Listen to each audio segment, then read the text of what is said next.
Kumusta sa inyong lahat? Ako si Dr. Renato Bagani at ngayon ay tatalakayin natin ang mahalagang paksa ng pag-iwas at pamamahala ng diabetes, lalo na sa umaga sa panahon ng malamig na panahon.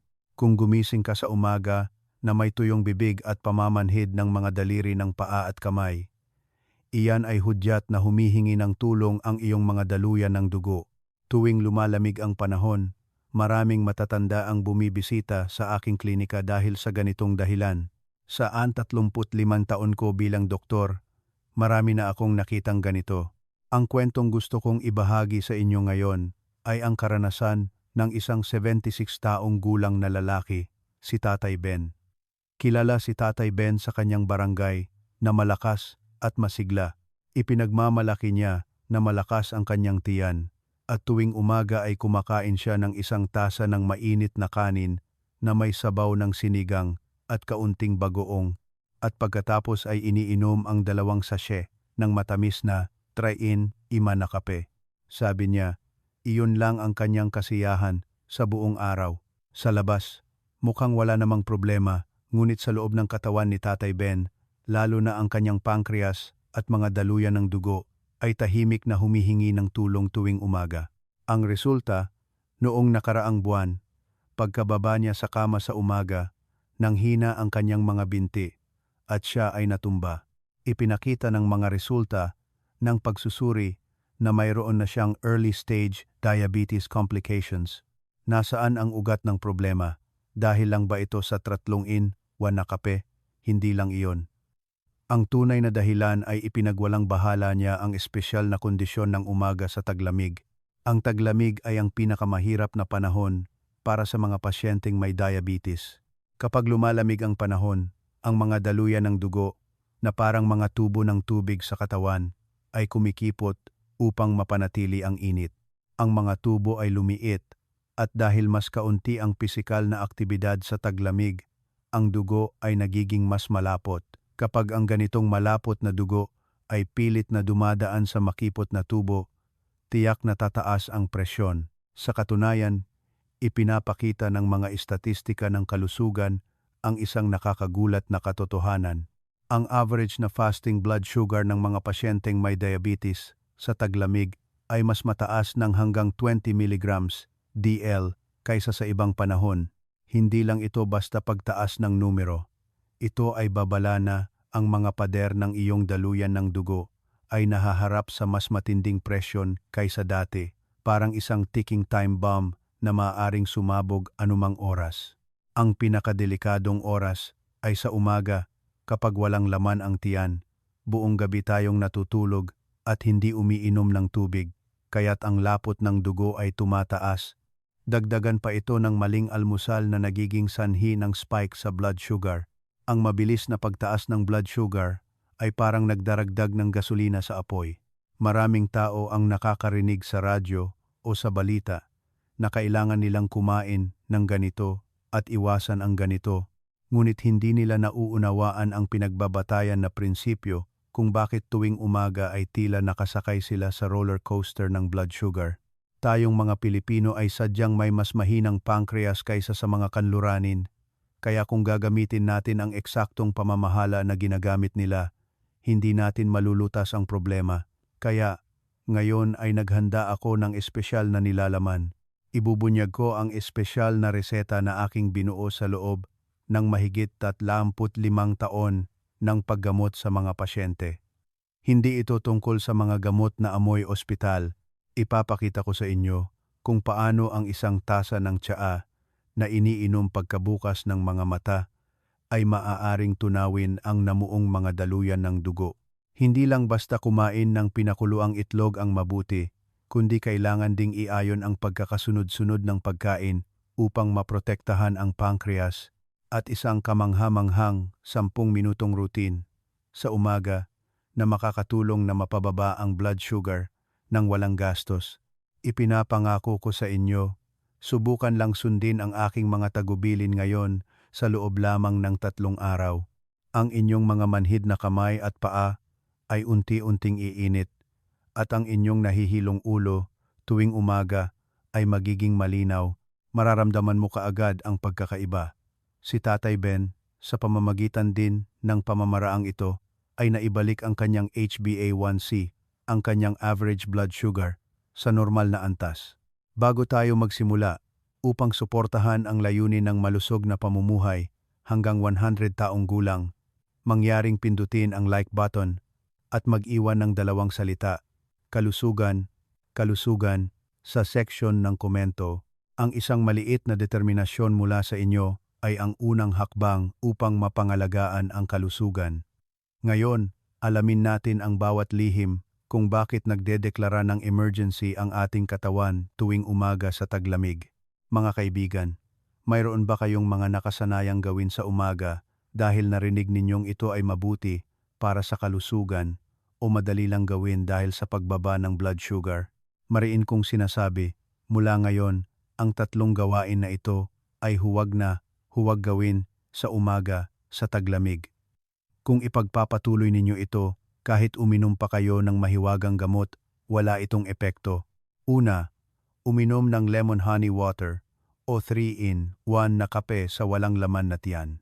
Magtataka ang ilan, Doc, narinig ko po na ang isang baso ng mainit na honey water sa umaga ay pampalakas. Opo, maaring totoo iyan para sa mga bata at malulusog.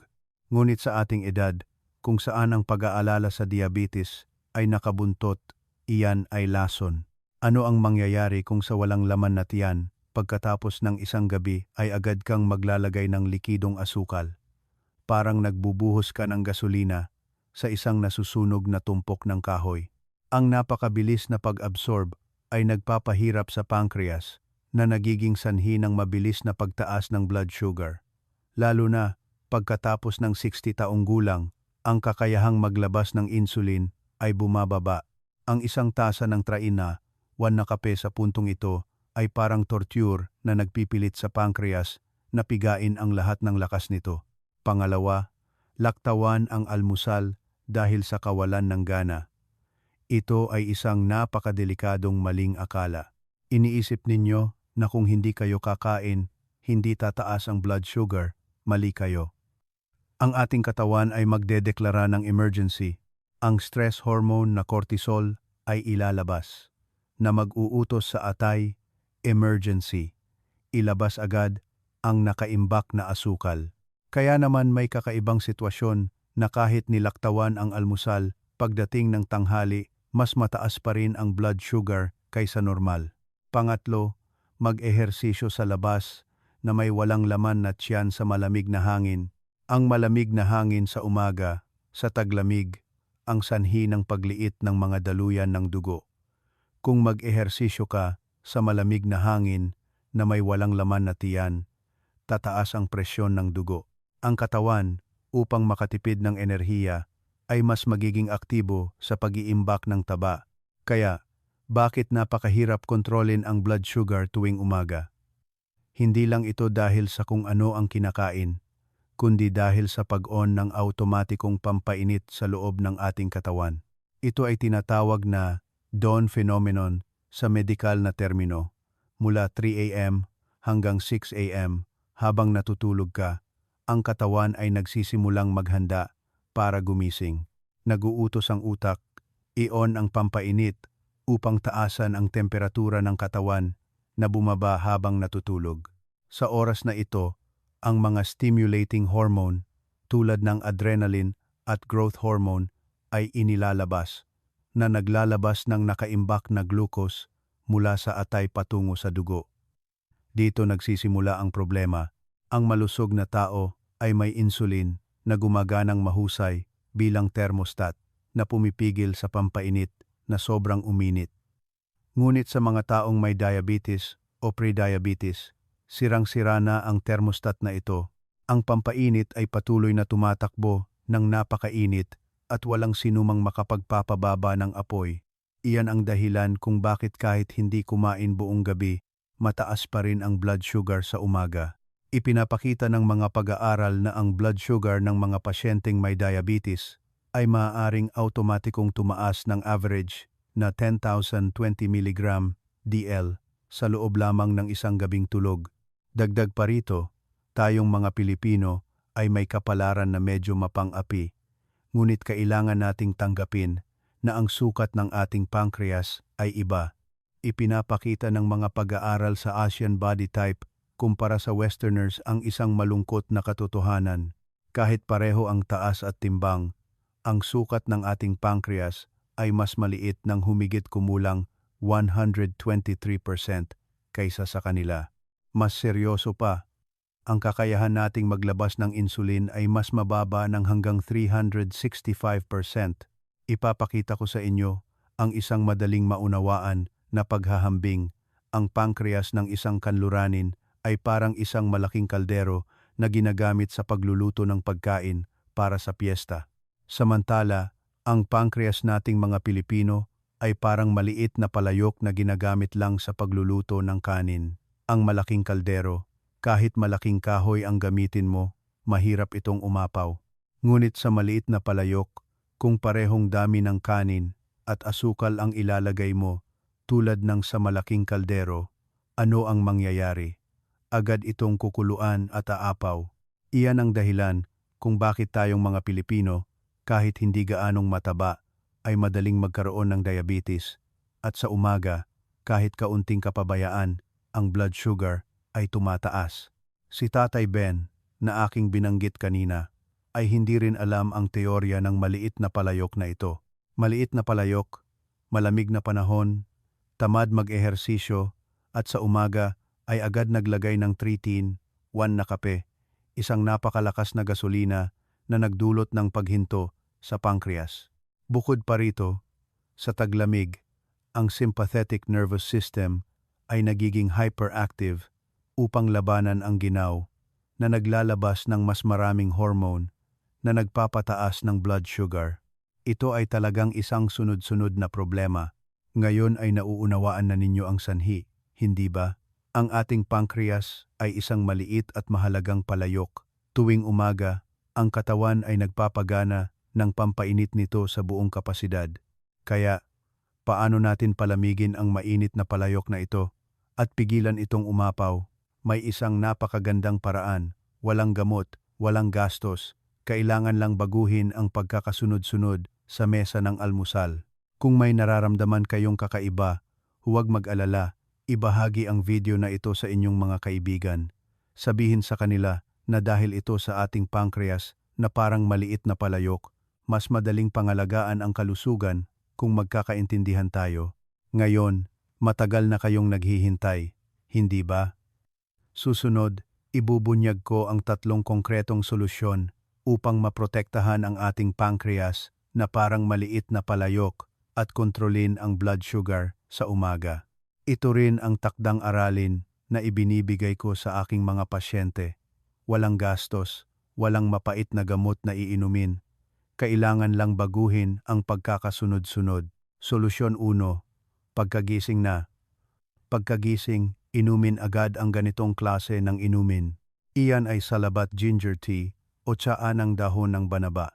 Sa umaga, pagkatapos magsipilyo ng ngipin, magtimpla ng tsaa na may mainit na tubig at dagdagan ng kaunting malamig na tubig para maging maligamgam at uminom ng 1 tasa na 200 ml. Bakit itong 2 klase? Una, ang salabat. Sa tradisyonal na gamot, ang luya ay isang tipikal na pampalakas ng ki o enerhiya. Ngunit para sa mga may diabetes, ito ay parang bodyguard ng kidney. Ang mataas na blood sugar ay nagpapalapot ng dugo na madaling sumira sa maliliit na daluyan ng dugo sa kidney. Nakakatulong ang luya sa pagdami ng ihi at pagbaba ng protein sa ihi.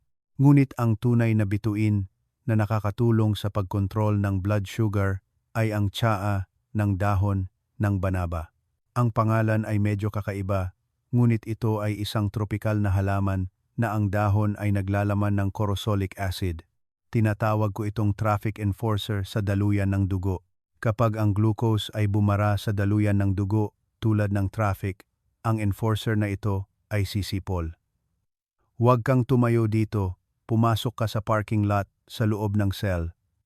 Ito ay nakakatulong na maibsan ang traffic. Sa katunayan, may mga pag-aaral na nagpapakita na ito ay nagpapagana sa pagpasok ng asukal sa mga cell na nakakatulong na mabawasan ang blood sugar pagkatapos kumain ng hanggang 30%, kaya tinatawag din itong plant insulin. Ang tanging paalala ay ang tsaa ng dahon ng banaba ay napakabisa. Kaya kung umiinom ka ng gamot sa diabetes mula sa ospital, huwag uminom ng masyadong marami, baka bumaba ang blood sugar mo ng sobra. Sa simula, diligan lang at uminom ng 1 tasa sa isang araw, at kapag nasanay na, unti-unting dagdagan. Solusyon: 2. Mag-install ng filter sa tiyan. Kapag nag-aalmusal, kakaiba pakinggan, hindi ba? Ang ibig sabihin ay baguhin ang pagkakasunod-sunod ng pagkain. Madalas nating nakasanayan na sumandok ng malaking kutsara ng kanin sa bibig bago kumuha ng ulam. Itigil agad iyan mula ngayon. Kailangan munang kumain ng gulay. Kapag nakaupo na sa mesa, huwag munang buksan ang takip ng palayok ng kanin. Kumuha ng lettuce, pipino o nilagang repolyo at kainin muna. Ito ang proseso ng pag-install ng filter. Ang fiber sa gulay ay maglalatag sa ilalim ng tiyan, nabubuo ng makapal na filter. Ang carbohydrates na kakainin pagkatapos ay sasabit sa filter na ito, na makabuluhang magpapabagal sa bilis ng panunaw at pag-absorb. Susunod sa gulay ay ang protina. Kumain ng pinakuluang itlog, tokwa o isda. Kapag ang protina ay pumasok sa katawan, maglalabas ito ng hormone na GLP-1, isang pangunahing sangkap sa mga mamahaling injection na pampapayat ngayon. Ang hormone na ito ay magpapadala ng mensahe sa utak, "Hoy amo, busog na. Itigil na ang pagkain." Panghuli na lang ang pagkain ng kanin. Anong epekto ng ganitong kabaligtaran na pagkain? Nag-eksperimento ang Cornell University sa Amerika kung saan parehong kumain ng hamburger. Ang kumain ng gulay at karne muna at ang tinapay pagkatapos ay nagkaroon ng blood sugar na mas mababa ng hanggang 37% kumpara sa kumain ng tinapay muna. Hindi binago ang pagkain, binago lang ang pagkakasunod-sunod at bumaba ang blood sugar na parang uminom ng gamot.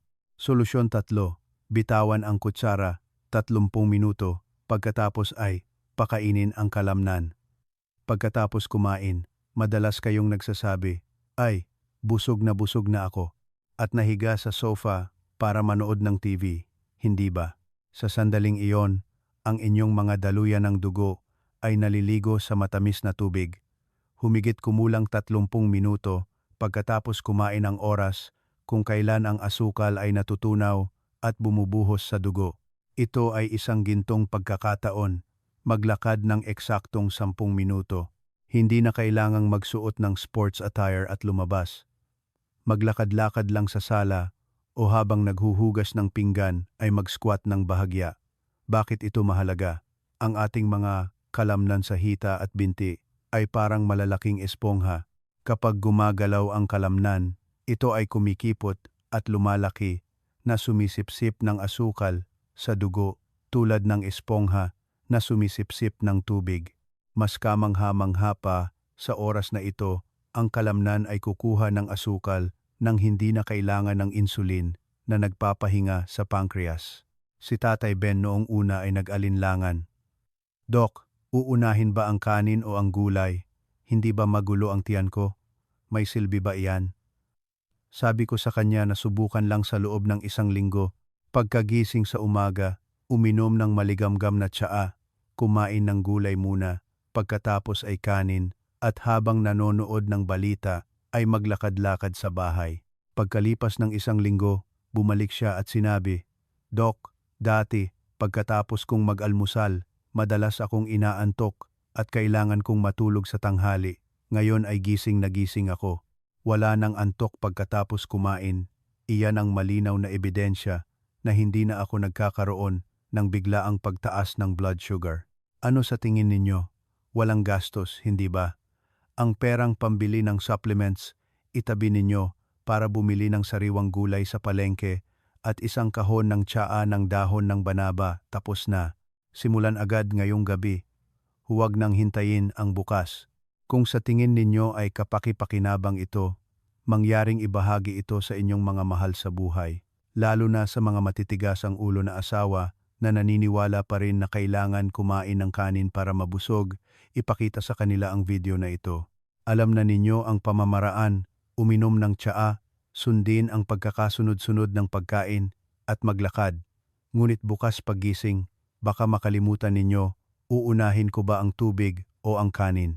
Kaya bubuuin ko ito sa isang natatanging formula upang maalala ninyo ito, ang 37-T-T-T rule.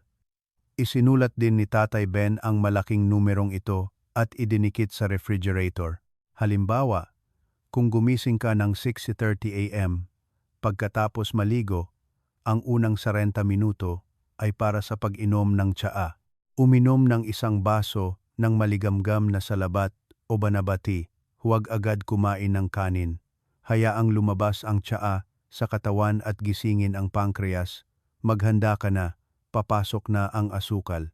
Sa loob ng 30 minutong iyon, ayos lang na magtiklop ka ng kumot, magbukas ng bintana, at magpalit ng damit. Pagsapit ng 7 a.m., simula ng almusal, tandaan ang pagkakasunod-sunod, gulay, protina, kanin. Pagkatapos kumain ng humigit kumulang 7:30 a.m., ito ang pangalawang 30 minuto. Huwag na huwag humiga o matulog ka agad. Hugasan ang pinggan, basahin ang balita, linisin ang mesa upang gumana ang tiyan. Pagsapit ng 8 a.m., ito na ang huling 10 minuto. Sa oras na ito, kung magsisimulang tumaas ang blood sugar, maglakad-lakad ka sa bahay o mag-squat ng bahagya sa loob ng 10 minuto. Kaya ang kalamnan ay magsasabi, "Salamat. Ako na ang uubos sa lahat ng asukal na ito at ang blood sugar ay bababa." Madaling tandaan, hindi ba? Gumising, maghintay ng 30 minuto, kumain, maghintay ng 30 minuto, pagkatapos ay maglakad ng 3 minuto. Kung masusunod mo lang ang tamang ritmo na ito, sa panahon ng aking pagpapagamot, madalas akong nakakatanggap ng mga tanong mula sa mga matatanda.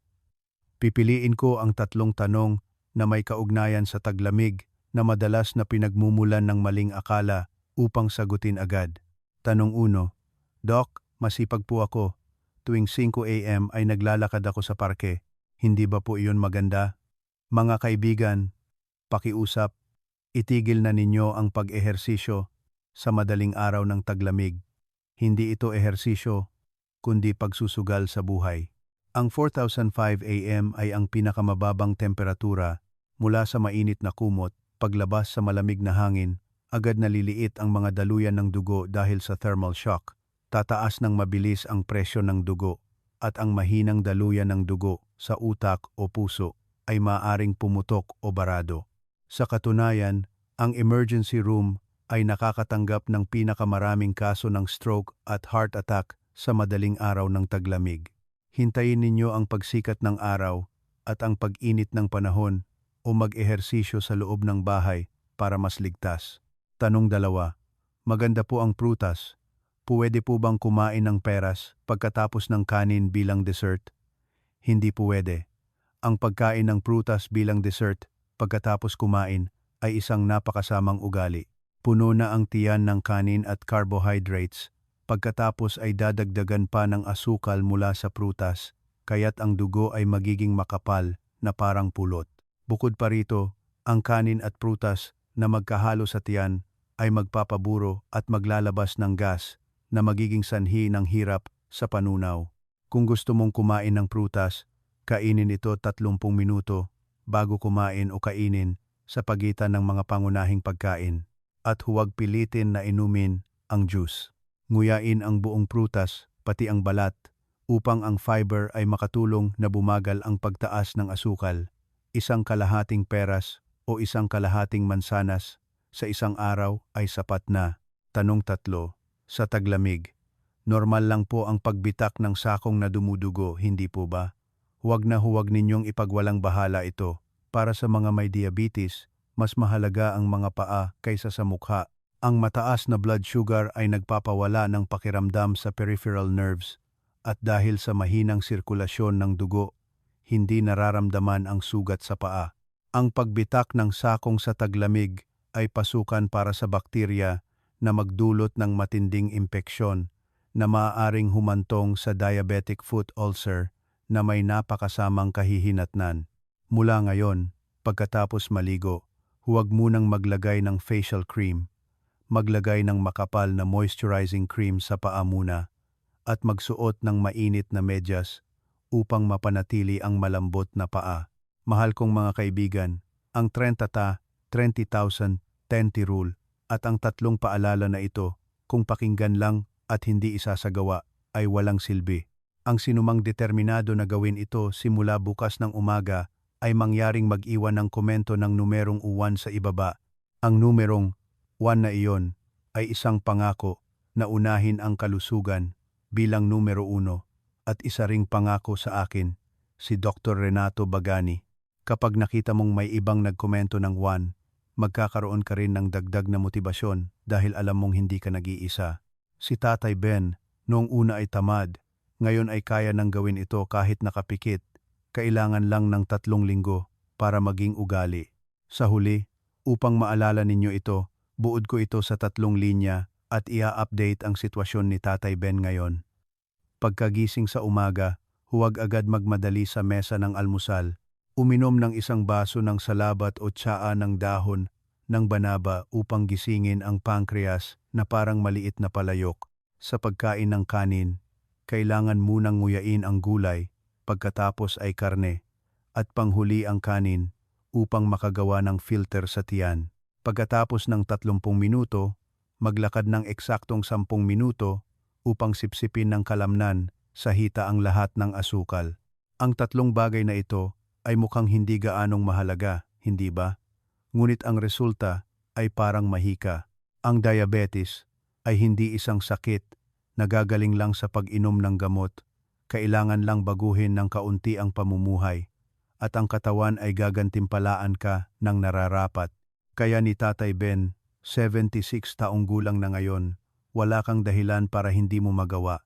Huwag mong isipin na matanda ka na at huli na ang lahat at sumuko ka.